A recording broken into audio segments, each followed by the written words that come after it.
Hello everybody and welcome back. If this is your first time here, my name is Rowan.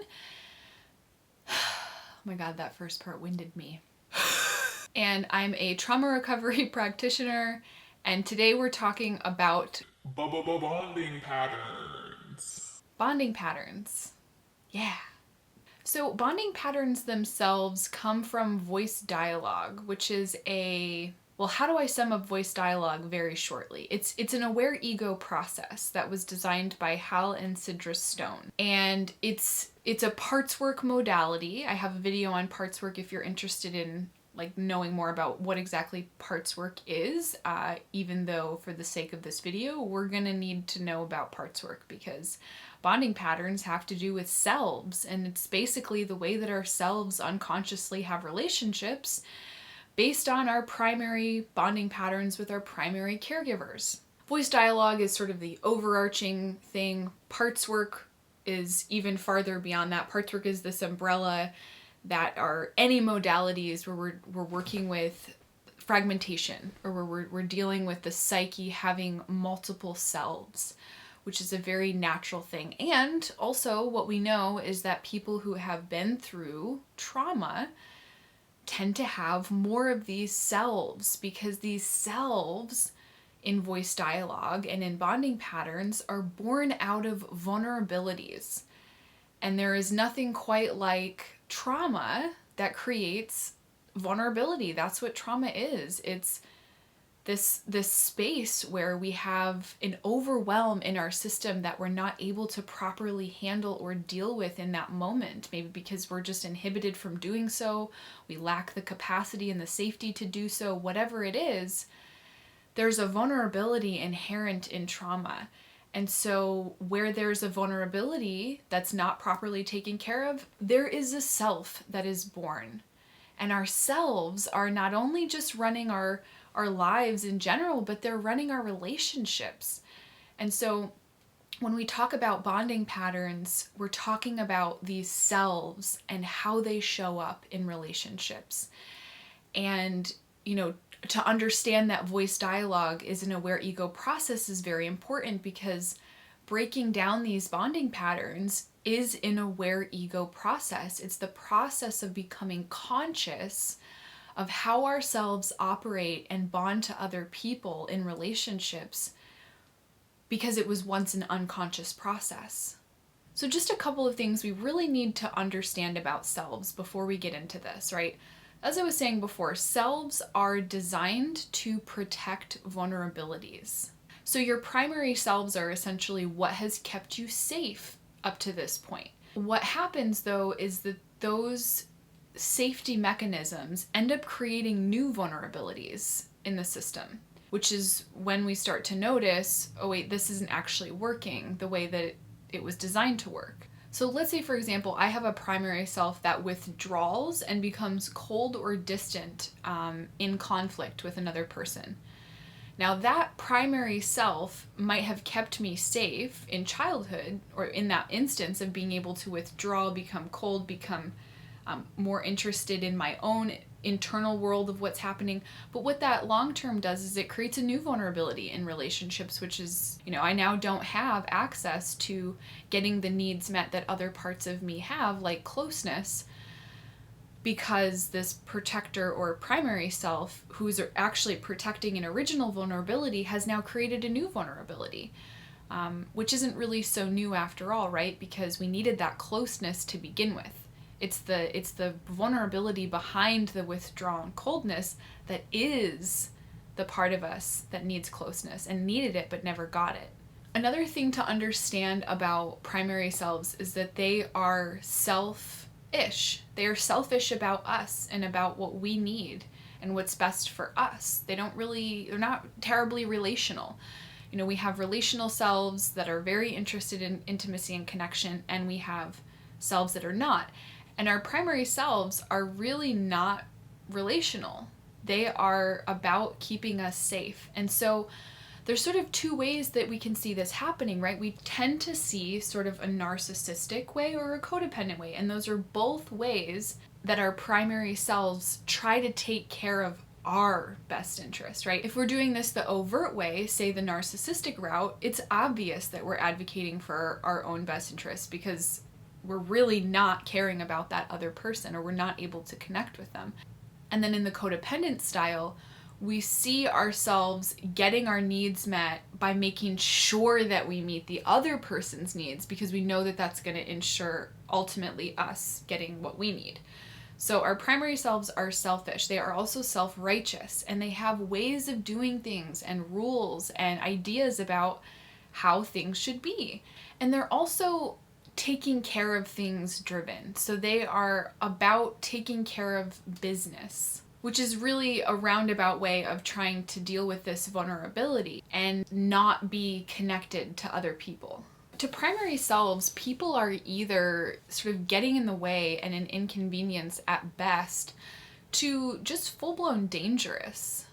And they're there to take care of business, meaning to take care of the business of the vulnerability, but they're not really about connecting with other people. And as we will see in the negative and positive bonding patterns, a lot of the times they're not actually taking care of that vulnerability, which is why this aware ego process is so important. Because the bonding patterns that we're going to go through, they expose where we're not taking care of ourselves that we need to be. And that's really the gift in both the negative and positive bonding patterns. Now, it's really easy when we start to get into this to kind of get in your head about this. And if you notice yourself trying to intellectualize this, just again, try to drop back into your body, because this is, while yes, your mind has to wrap itself around these concepts, which might be brand new to you, this process is about awareness. And it's something that really needs to happen from an embodied place. So I'm going to go through what the bonding patterns are and how to work them. But if you want to actually see it being done, and you want to see and you have questions maybe about this, then come to the workshop that I'm doing, because I'm doing a bonding pattern workshop November 30th, so this month. And if you're watching this after that, you can actually go to my website and buy the recording, so you can see it's like a 2.5-hour workshop of actually doing the bonding pattern, so you can get an embodied experience for what this is going to look like. But I can guarantee that just having this information alone is seriously going to change the way that you see your relationships, because I know it did for me. So most simply put, which I sort of stated in the beginning, a bonding pattern is an unconscious pattern that takes place between yourselves and another person's self. So my selves and your selves get into a bonding pattern. We can get into bonding patterns with a taxi cab driver, with the grocery clerk's person, with a partner, with a friend. We can get into bonding patterns, and we do, and ourselves get into them with just about everyone. So it's really important to remember that this is natural. This is naturally going to happen. So it's not about, when I go through this, it's not about how do I make sure that I don't get into bonding patterns. It's about how do I become aware of what my primary selves are doing in relationships, because they're just going to do it. And it's our job to become aware of that. So just go ahead and take any idea that you might have had about making sure that you don't get into bonding patterns with people and throw it out the window, and just start to become aware of when it's happening. First, let's talk about positive bonding pattern. Now, it's important to note that when I say positive and negative bonding pattern, the first place that most people's minds go that, oh, positive means good, negative means bad. Not the case. A positive bonding pattern is not necessarily a positive thing. What it's referring to is that the parent, your parent, is positively caring for their inner child. Yourselves are taking care of the other person's inner child or inner kids. And the same thing is happening in reverse. So parts of their inner parents are taking care of your inner child or inner children. And so this seems like, oh yeah, this is so great, right? Everyone's being taken care of. But there's a lot of problems with positive bonding patterns. First of all, most people don't recognize that they're in a positive bonding pattern when they are. It's very easy to see a negative bonding pattern, not easy to see a positive bonding pattern. Usually people start to realize that there's something going on when they fall from their positive bonding pattern into a negative bonding pattern. So Here are some of the problems with the positive bonding pattern. No one's taking care of their inner child, right? We're taking care of the other person. So like I was talking about in the beginning with ourselves running our relationships, well, this goes right into that, because the person inside of us who is oftentimes choosing a caregiver, meaning our kids, our inner kids, are oftentimes the ones choosing our relationships because they want a mommy or daddy. And so who is that inner kid gonna choose? Somebody familiar, just like mom or dad. So this is important, right? Because our aware ego would a lot of times not choose the kind of partners that we're choosing, but our inner kids sure would. And this inner child or children, they feel really taken care of by this other person. Now, bookmark that or earmark that for a minute, because how this other person is taking care of you is how you are not taking care of yourself. So when we talk about voice dialogue and we talk about bonding patterns and selves, we are talking about polarities and energies and opposites. And in this attraction to this person, we are naturally attracted to energies that they have, qualities that they have that we don't. And the beautiful part of this is that this means that we actually have information staring us in the face about how our inner children actually like to be taken care of. What do they like about this person? Are they celebratory of your inner kid? Do they value what you have to say and listen really well? What is it about the way that this person takes care of me that I enjoy? Now, just to say for a second, it can be a little bit hard sometimes to notice that. Maybe if it's a relationship that is not as close, the way that another person is caretaking you could be very subtle, right? Like if we're talking about a romantic relationship, it can be really clear, like, oh, they do this, they do that, this is why I feel so cared for by them. It can be harder to see in situations where maybe there's not as much closeness, but there are ways in which there's a contract of that relationship or certain expectations that are upheld by the other person. And that makes us feel safe and cared for. Two of the questions that we ask the most in the positive bonding pattern are, what am I not doing right now that I would like to be doing? And what am I doing that I don't want to be doing right now? Those are the questions that we need to be asking ourselves in a positive bonding pattern. Because we are essentially giving up our own inner children. We're giving up parts of ourselves to do things that maybe we don't want to do. You can see how this kind of airs on the codependency side of things. We might also be not doing things that we actually would be doing otherwise. Again, our vulnerability, our kids get dropped for this dynamic.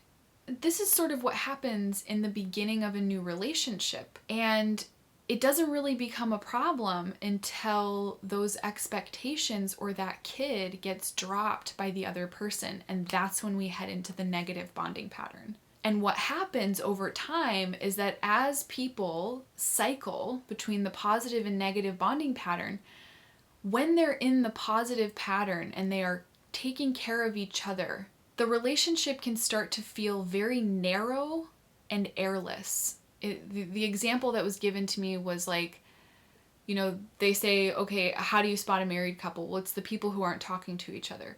Because the amount of things that you can talk about becomes so narrow, knowing that, if we go outside of this range, we're going to be triggered and someone's going to get triggered into this negative pattern, that we sort of just don't go there. And it becomes a very airless and sort of suffocating relationship. There's one other thing I want to say about the positive bonding pattern is that sometimes when we take over a role for another person, right, we're carrying that energy for them. Not only does it not allow that person to grow, but sometimes, right, depending on the generation, I think some of this is changing, especially in older generations, there is a mentality of this other person can't do this. Oh, poor thing, without me, what would they do? They really need me to help them with this thing. Which there is a sense of power for us in that, right? There's a sense of feeling like capableness and this power to be able to help another person. But there's also a disempowerment that happens for the other person in that you really need me for this. And, the evolution of a person is to be able to pick up those things that they're expecting other people to do and make sure that they're doing them internally, right? Because the danger is that those other people, well, they're not always reliable and they're not always predictable. And they could drop our kids. And then who has them? Nobody. So what happens then when we're in this positive bonding pattern, things are feeling great, and then, right, something has to happen to tick us on over into the negative bonding pattern. So negative bonding patterns typically involve opposite expectations and resulting disappointments. An example of this could be, let's say that there's one parent who feels really strongly about eating healthy, and the other parent goes and takes the kids out for McDonald's. Perfect way to get into a negative bonding pattern, right? Opposite expectations, opposite primary selves that have ideas and rules about how things should be, and thus resulting disappointments. Like I was saying, in the positive bonding pattern, our parent self is taking care of their inner child. We're really worried about their inner child. And in the negative bonding pattern, when things flip, all we're worried about is ourselves and our own vulnerability. But the protectors or the primary selves that come in to care for our vulnerability actually end up attacking the other person. So let me give you an example. I'm sure that you have been in situations or arguments with people where you felt hurt and then you responded to that hurt. But you didn't do so from a place of awareness, right? Or choice. It was just a pattern that took over. And that pattern could be one of, well, this person hurt me, I'm going to withdraw all my energy and completely ignore them and get cold and distant. The other one could be, I'm going to fucking attack that person and I'm going to make them hurt. There's lots of ways that our primary selves deal with these vulnerabilities. But notice what happens.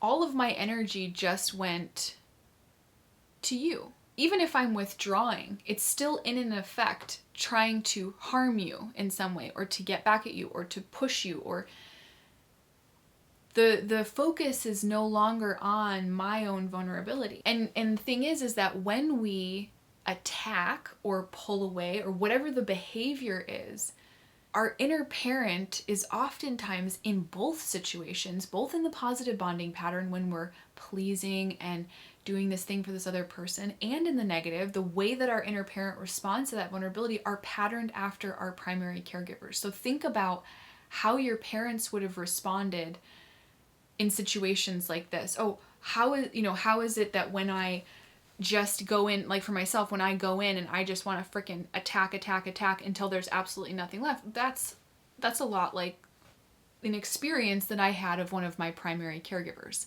And on the other end is this more codependent, this more pleasing kind of self, also modeled after one of my caregivers.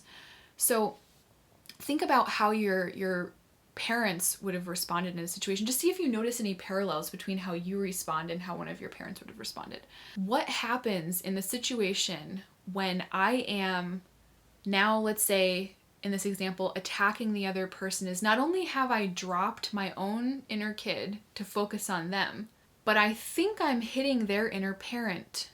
Because, right, we were in this great positive bonding pattern. I was feeling so good. You were taking care of me. And the kid in me just got shocked because it got dropped. Whoa, this is not at all how I'm used to being treated by this person. And what happens is that my attack, though meaning to hit their parent, actually hits their child, which then triggers their parent to come out and do whatever it does. And then you can see how very quickly we loop and loop and loop in this negative bonding pattern until one of us is willing to step out into an aware ego, or to notice what's happening, or until we step back into the positive bonding pattern. So some of the questions that you should be asking yourself in this negative bonding pattern are, what is making me vulnerable right now? Where was I not taking care of myself? What expectations did I have leading to what disappointments? And answering these questions that really tells us, what do our primary selves expect? How do they think it should be? What do they judge? And thus, what have we disowned? What do we need to re-own? One of the things that I think I had the hardest time sort of coming to terms with, or that some of my selves had a hard time coming to terms with, is that as adults, we really need to be responsible for taking care of these vulnerabilities internally. And we also need to be responsible for cultivating not only an aware ego, but from that aware ego, being able to bring in energies that will serve us, that we have disowned. Here's sort of a breakdown. Within the positive bonding pattern, what it shows you, like I was saying before, is what ways you are not taking care of yourself that you need to be. And you have a perfect window into how you need to be taken care of, or what energies you're missing by what the other person is doing for you that you're not doing for yourself. They're carrying it for you. And part of that integration is re-owning what they're doing that you're not actually doing for yourself. And also in the positive bonding pattern, finding out, what am I not doing that I would like to be doing? What is it that I miss by being so focused on their kid, that I'm missing what my kid needs or wants? And to the opposite side, and it's similar but different in the negative bonding pattern, in that we are needing to turn our attention in the middle of that triggering scenario with another person. We're needing to turn that attention actually towards our own vulnerability and notice the parts of us that would rather engage with this other person and in either pull away from them or harm them in some way to protect this vulnerability, versus actually just turning towards our kid and our vulnerability. And here's the other thing, which I'm going to go through. What are the benefits of doing this? When we turn towards that kid, now I'm connected to my vulnerability, which means I, as aware ego from center, can have a conversation with the other person about this vulnerability, instead of having a vulnerability protector fighting with another vulnerability protector, because they're not going to get anywhere with each other. They're just doing this. But if I can be connected to this vulnerable self and speak as a representative on its behalf, well, that's a totally different conversation. So these patterns show us what energies are missing. And they also show us where there are vulnerabilities that are not properly being cared for within the system, and what those vulnerabilities are. They show us what our primary selves are, what we expect of other people, how we think things should be. Because usually that's what causes a negative bonding pattern, is that our primary selves have an idea about how life should be lived. And this other person, well, they're not doing that. You can see how this kind of relates to like relationships. When you first get to know someone, and the things that you find different about them are first endearing. Wow, they're so organized, and I would like to be more like that. Or, oh wow, they're so creative. But eventually those differences, once our primary selves step back into the relationship and that sort of love bombing or that limerence phase is over, and those primary selves come in, they're like, that's not how you do that. What's this bozo doing like that? That's not how we do it. And so these negative bonding patterns show us what our primary selves are thinking and what they're doing and how they're living our lives. And the more we can get separation from those primary selves and how things should be, we can begin to incorporate and see, well, what's that opposite energy that other person is holding that I could use some of in my own system? That's the gift. So in this sort of disentangling of ourselves in these bonding patterns, we cultivate energies that we lack, and that is mirrored to us. It's like, well, what do we lack? It's mirrored to us by our judgments of the other person. The other thing that happens is we start to become more responsible for ourselves, which lessens the pressure in our relationships. And we can respond to each other from aware ego, which is, like I said, a very different conversation. So I know I said I was going to go into some of the benefits of bonding patterns, but I actually kind of think that I just named them all. It's unburdening our relationships, and it's becoming conscious of how our relationships are mirroring things back to us about ourselves and what we need and who we are not, who our primary selves are not. You're listening to yourselves. You have an idea for what is the vulnerability behind these primary selves that's motivating them to be the way that they are. And in knowing what is the vulnerability that motivates my primary self to behave this way, let's say to be very responsible. Let's say I have a primary self that's super responsible. Well, what's the vulnerability underneath not being responsible? And if I know that about myself, how does that change the relationship that I have to that self, right? There's ways to process also and work with memories or trauma around having to be too responsible, which can also help in bringing in that other side, which might be relaxation, for example, or being. In working more with these patterns, we can see the positive bonding patterns, like I said, which are harder to recognize because things are going well. It's usually not until they tip over that we think, oh, something's gone wrong here. The pattern of this unconscious way of relating happened. It started before the negative bonding pattern. It started in the positive when we first met the person. And we had an expectation, even with, let's say, a situation with somebody that you've only met one time, like with a taxi cab driver, right? We have an expectation. Our primary self has an expectation of what that service is supposed to be like. We're expecting them to take care of us in a certain way. And when they don't, that's when we flip into the negative bonding pattern. And I just want to throw this in there. If you have been chronically doing something to yourself, and then somebody else does it, it will be the straw that broke the camel's back. Here's a perfect example that my teacher uses, is that she used to have an issue with her husband. I think they might still have the issue. Her husband always interrupting her. And, he grew up in a family where there was like 8 brothers and sisters, or a ton of brothers and sisters, and you had to vie for your attention. You had to be loud, you had to be expressive, you had to just get in there and say it when you needed to. Right? And her primary self is like, that's not how we do it. You don't interrupt people. And this is this negative bonding pattern that would just happen, right? Because you have the same fight a lot of times over and over and over again. That's a bonding pattern. So what she realized was that she had actually been interrupting herself her whole life. She hadn't really allowed herself to, she wasn't giving herself the undivided attention to do this one thing. It was like, oh, an email happens and then, oh, now we're going to come over here, and constantly interrupting herself. So it's interesting, right? Because although our primary selves have ideas about the way that things should be, we're oftentimes completely unaware of how we're doing the very thing to ourselves that we are hurt by another person doing to us, because we've been doing it for so long. I've been interrupting myself for so long. I just can't bear to have one more person interrupt me. And so not only in the example of that negative bonding pattern is it a perfect example for her to shift the internal relationship with interrupting herself and see how that shifts the external relationship. And that judgment comes from an internal split. And keep this on your radar, because next month I'm doing judgment patterns. December is judgment month. So we're going to talk about, how do our judgments play into what is actually happening at an internal level, because what we judge is a disowned energy. So in this situation with my teacher and her husband interrupting her, there's a couple things happening. Not only has she disowned the energy of her husband, which is why it's so incredibly irritating, and she has no conscious awareness that it's happening internally because that energy has been disowned. But there's also an opportunity to see how the primary self, in the way that it has been doing things, is a self. And that she actually has both energies in her.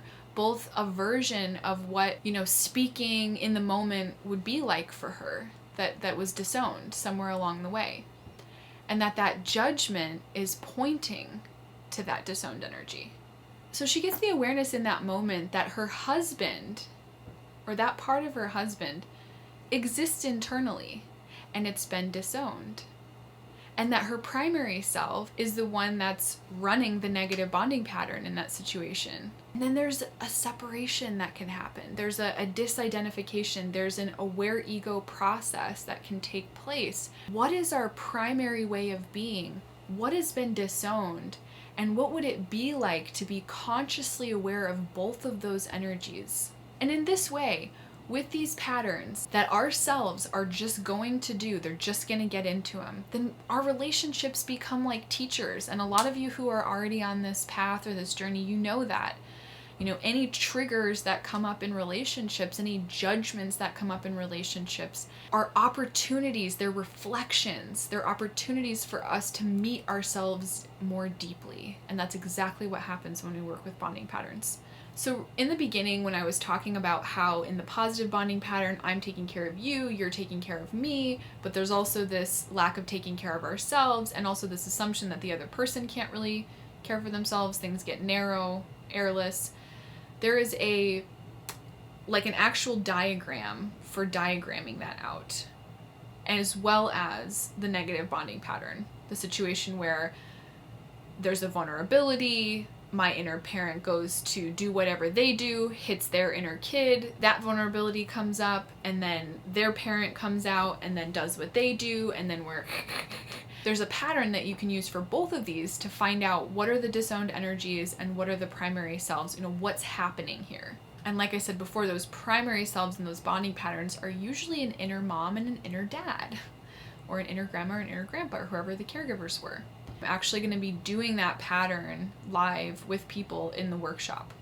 But I'm going to give you the 5 different parts that you would facilitate, or that you could start to facilitate within a pattern. And this can create huge levels of awareness. And this is how we can actually have an embodied experience, like I was saying in the beginning, an embodied experience of what are these disowned energies? What would it be like to have an inner part of me that was as loving and caretaker, doing the things that this other person does that I absolutely love? What would it be like to have that energy? What would an embodied feeling of that be like? Well, we can do that through parts work.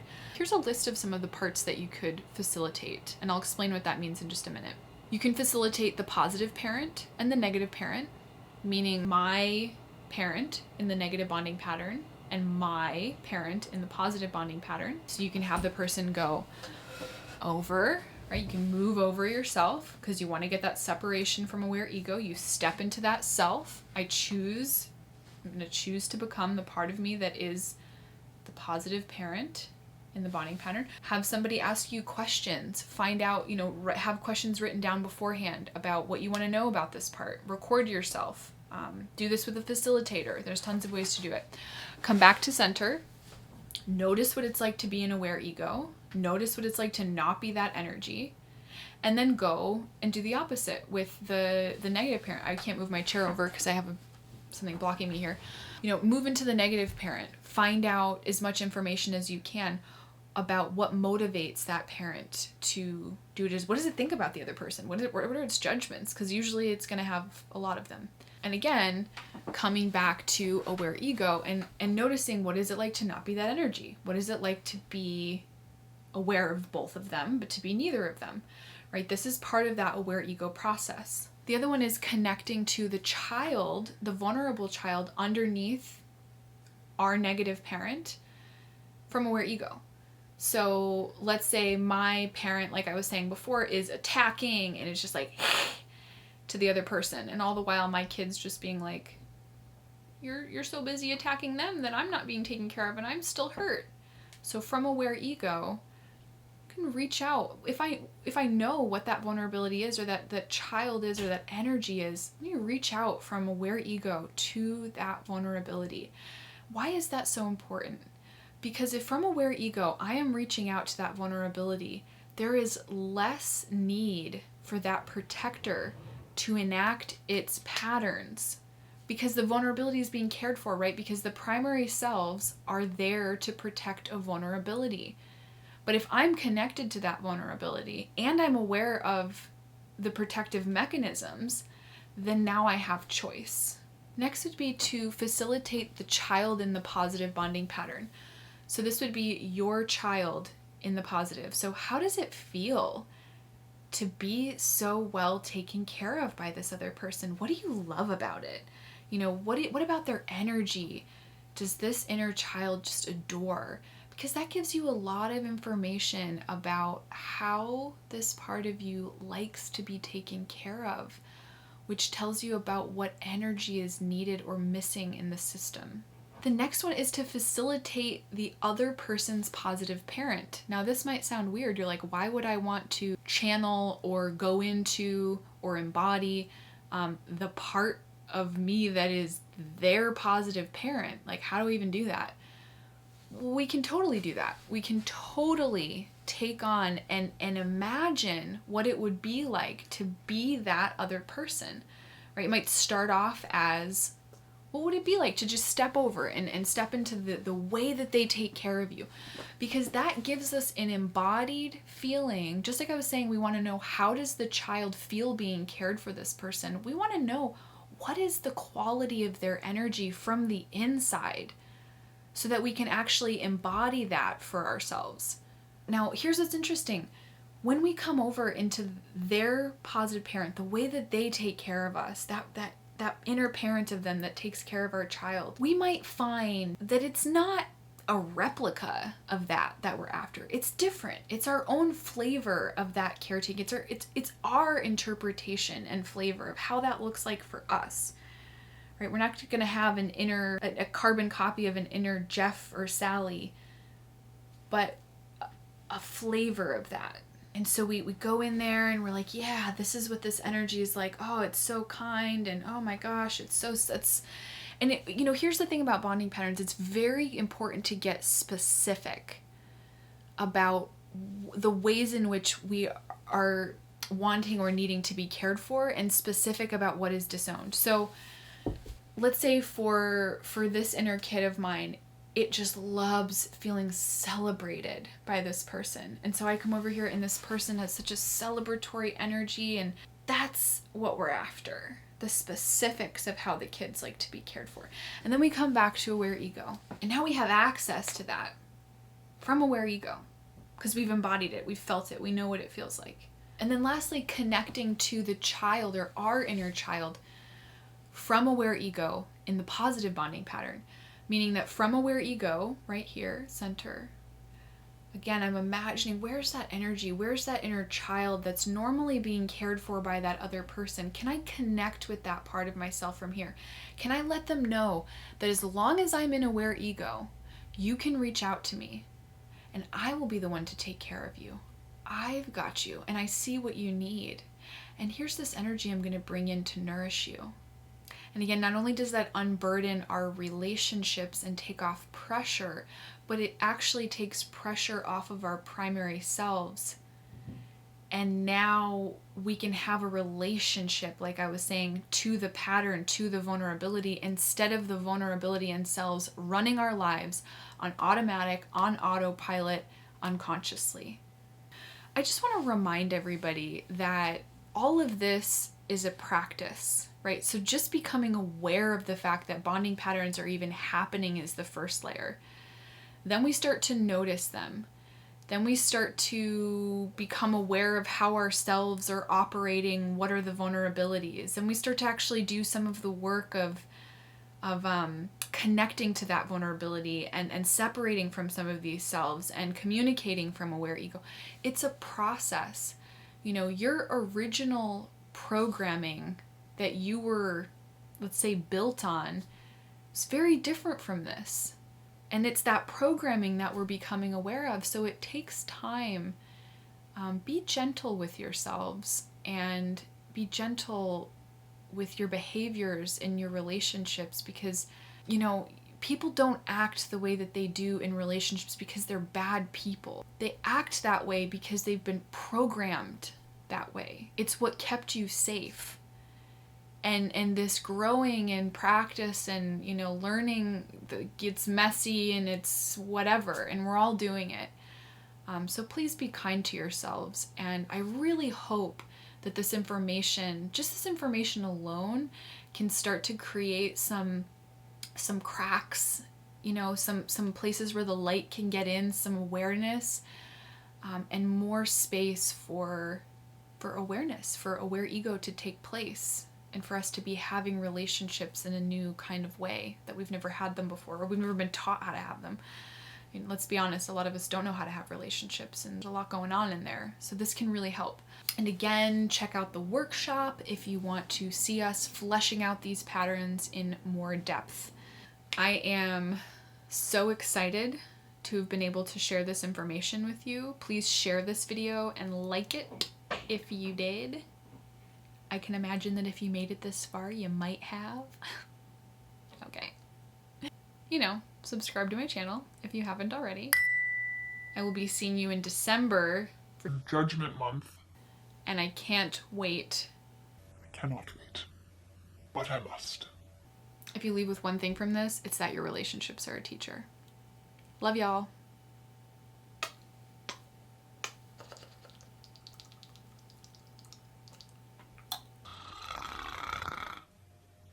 Oh my god.